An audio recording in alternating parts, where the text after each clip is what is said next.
В общем, دوستان این همین پیژو 308 آوردگی هم کپوتش گوشیدگی های دیسین داریدگی های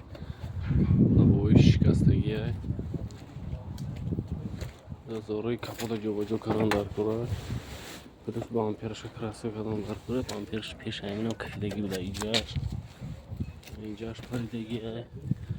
کرلوس کریستیو نمیدونم یا پاد زمینه میشد یا میکنیمش هم میبینیم. В общем, همین ماشین 60,000 روبل گردانم کردیم و اوینا شکلش میشد بدوس دیگه فروش کردیم این پول نیم زازدارو استناب کردن کرلو با امپیر کراسه میشد دستایی که کراسه میشد این پرش هم پچخش دیگه بسین دوستان عزیز خیلی سرش میکنیم